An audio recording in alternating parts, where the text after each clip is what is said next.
آج انشاءاللہ تعالی سورۃ المائدہ آیت 64 سے ابتدا کریں گے۔ اعوذ باللہ من الشیطان الرجیم، بسم اللہ الرحمن الرحیم۔ وقالت الیہود، اور یہود نے کہا، ید اللہ، اللہ تعالی کا ہاتھ، مغلولہ، اس میں مفعول ہے، معنی ہے بندھا ہوا ہے ہاتھ یا جکڑا ہوا ہے۔ وقالت الیہود ید اللہ مغلولہ، اور یہود نے کہا کہ اللہ کا ہاتھ بندھا ہوا ہے، جکڑا ہوا یعنی ٹائٹلی جیسے بند ہوتا ہے۔ غلت، جکڑے جائیں، بندھے جائیں، ایدیہم، ان کے ہاتھ یعنی یہود کے ہاتھ، واللعنوا، اور پھٹکار ہو یا ان پر لعنت کی گئی، اللہ کے رحمت سے دور کیے جائیں، بما، بسبب اس کے، قالو، اس قول کے یعنی اس گستاخانہ قول کے سبب۔ غلت ایدیہم واللعنوا بما قالو، ان کے ہاتھ جکڑے جائیں اور پھٹکار ہو ان پر اس گستاخانہ قول کی وجہ سے، بلکہ یداہ، اس کے دونوں ہاتھ، یعنی اللہ تعالیٰ تو آزاد سے پاک ہے نا، تو یہاں اللہ کی طرف ہے کہ اس کے دونوں ہاتھ جکڑے ہوئے نہیں ہیں بلکہ مبسوطتان، کھلے ہیں، کشادہ ہیں، پھیلے ہوئے ہیں۔ اس کا اپوزٹ پڑا تھا مغلولہ، اور یہ ہے مبسوطتان۔ ينفق، وہ خرچ کرتا ہے، کیفا، جس طرح، یشا، وہ چاہتا ہے۔ بل یداہ مبسوطتان ينفق کیف یشاء، بلکہ اس کے تو دونوں ہاتھ کھلے ہوئے ہیں، خرچ کرتا ہے جیسے چاہتا ہے۔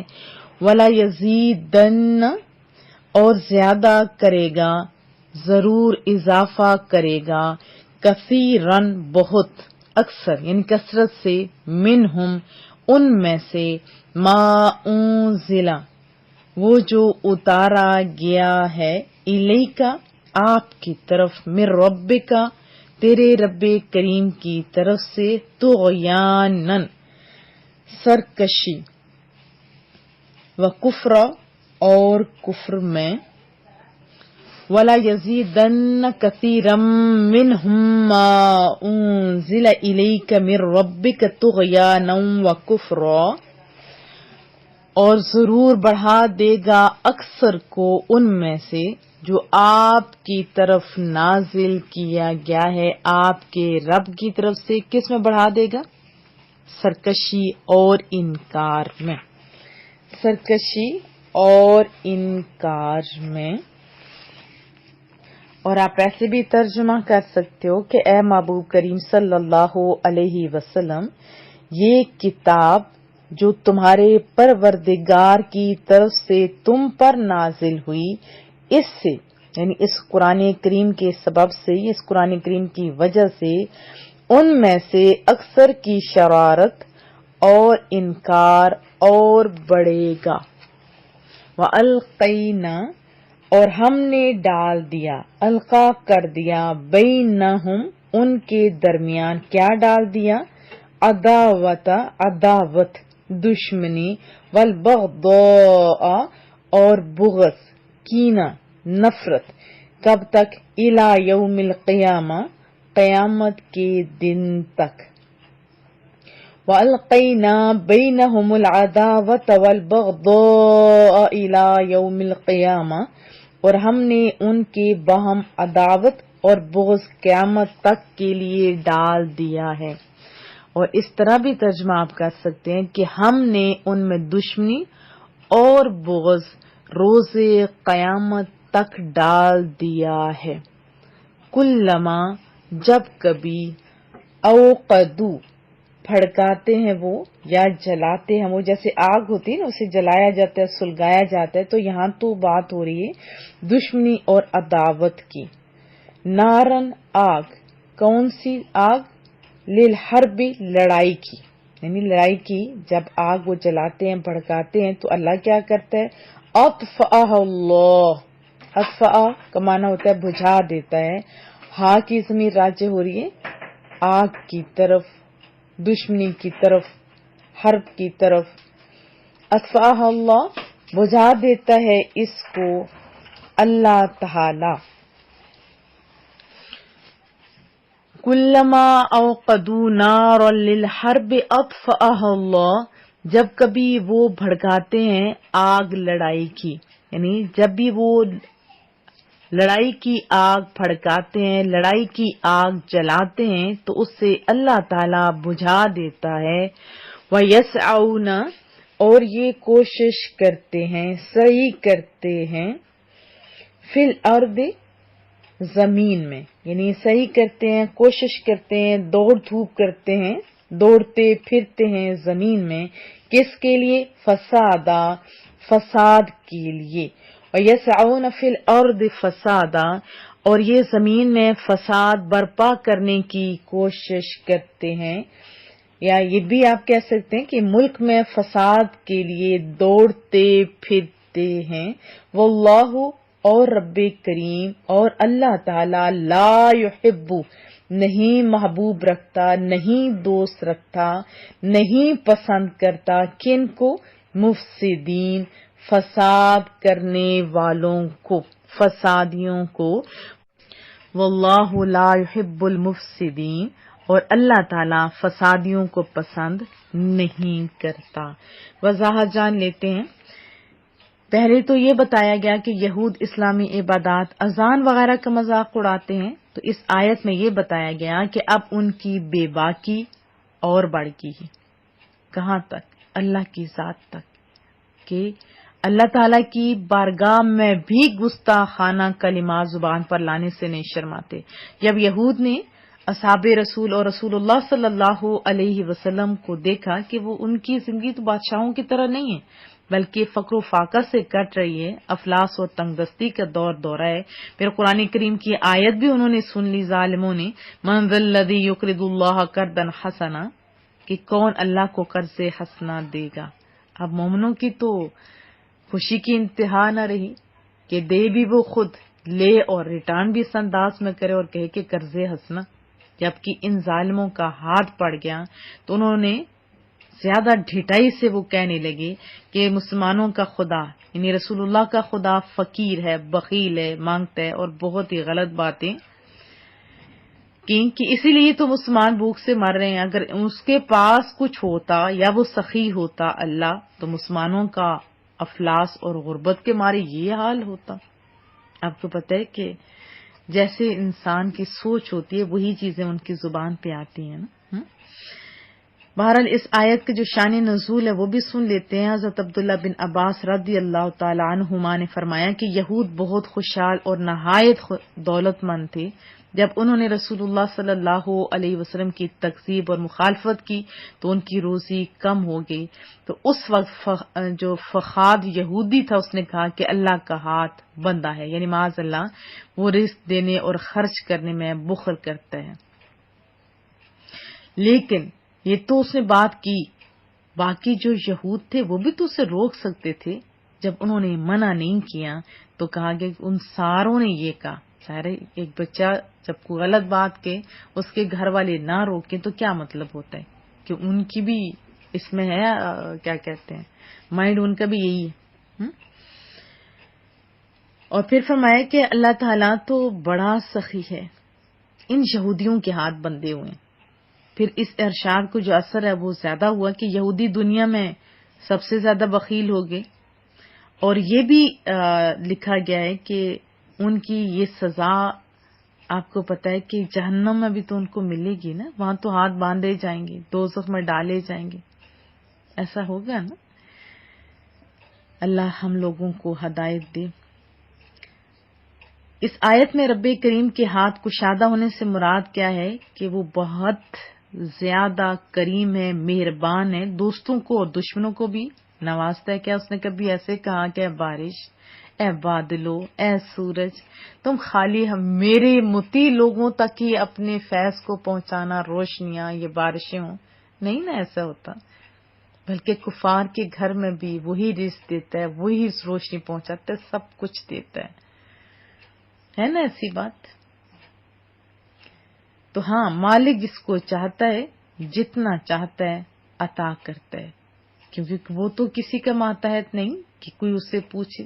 اس کے اپنے خزانے ہیں، کسی کو زیادہ دے، صحت کے لحاظ سے زیادہ دے، دولت دے، علم دے، اس کی اپنی شان ہے. تو ساتھ ہی یہ بھی کہا گیا کہ شدت غضب اور ناراضگی سے جیسے بندہ بطور بد دعا ہوتا ہے نا، وہ ایسے ہی کہا جا رہا ہے کہ تمہارے ہاتھوں میں بیڑیاں لگیں اور اس گستاخی اور بد زبانی کی پھٹکار تم پر پڑے. زمین و آسمان کے مالک کے خزانے تو ایسے ہیں جو کبھی ختم نہیں ہو سکتے، ہے نا؟ بہت زیادہ ہے. وہ تو سونا ہے، اس کے ہاتھ کشادہ ہے، جب چاہتا ہے، جتنا چاہتا ہے، جس کو چاہتا ہے.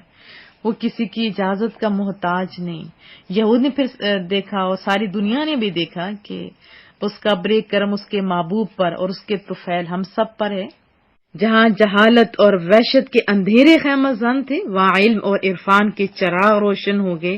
چند سال بھی نہیں گزرے تھے کہ کیسر و کسرا کی خزانے ان فقیروں کی مسجدوں میں بانٹے جانے لگے. یہ کس کی ذرا پروری تھی؟ یہ کس کی بے کس نوازی تھی؟ اللہ تعالی زمین و آسمان، عرش و فرش کے خالق اور مالک کی. اور کس کے طفیل؟ اس کے طفیل جس کو ردائے رحمت للعالمینی اوڑائی گئی تھی، جس کے ہر وقت سجدہ نیاز و بندگی میں جھکے ہوئے سر پر محبوبیت کا تاج رکھا گیا تھا، جس کے قلب منور کو اس کتاب مبین کا حامل بنایا گیا تھا، جس کے ہر لفظ میں علم اور حکمت کے سمندر موجیں مار رہے تھے. ایسا ہی ہوا نا. پھر بندے ہوئے ہاتھ کس کے تھے؟ ان لوگوں کے، یہود کے تھے. اور وَلَا يَزِيدَنَّ كَثِيرًا مِّنْهُمْ، اس سے مراد یہ ہے کہ جتنا قرآن کریم اترتا جائے گا یہودیوں کا حسد اور عناد بڑھتا جائے گا، اور وہ اس کے ساتھ کفر اور شرک اور سرکشی اور ان میں بڑھتے جائیں گے. دیکھیں، جیسے مقوی، جیسے قوت والی غذا کمزور معدے والوں کو بیمار کر دیتی ہے نا. تو آپ مجھے بتائیں کہ اس میں غذا کا قصور ہوتا ہے؟ نہیں نا، غذا کا قصور نہیں ہوتا، بلکہ مریض کے معدے کا قصور ہے نا، کہ وہی اس کو ہضم نہیں کر پا رہا. اسی طرح سورج کی روشنی چمگادڑ کو اندھا کر دیتی ہے. تو اس میں سورج کا کیا قصور؟ اس میں سورج کا نہیں بلکہ چمگادڑ کی آنکھ کا قصور ہے نا، کہ اس میں وہ کھلتی نہیں. تو اس سے جو مسائل معلوم ہوئے اس سے ایک بات تو یہ کہ جس کے دل میں رسول اللہ صلی اللہ علیہ وسلم کی عظمت نہ ہو، اس کے لیے قرآن و حدیث کفر کی زیادتی کا سبب ہے. آج بھی قیامت تک بے دینوں کا یہی حال رہے گا. یاد رہے کہ دین کی عظمت دین لانے والے محبوب صلی اللہ علیہ وسلم کی عظمت سے ہے. اور دوسرا اس میں یہ مسئلہ ہمیں پتہ چلا کہ کفر میں زیادتی کمی ہوتی ہے، یعنی کوئی زیادہ کافر ہوتے، کوئی زیادہ شدید تر ہوتے.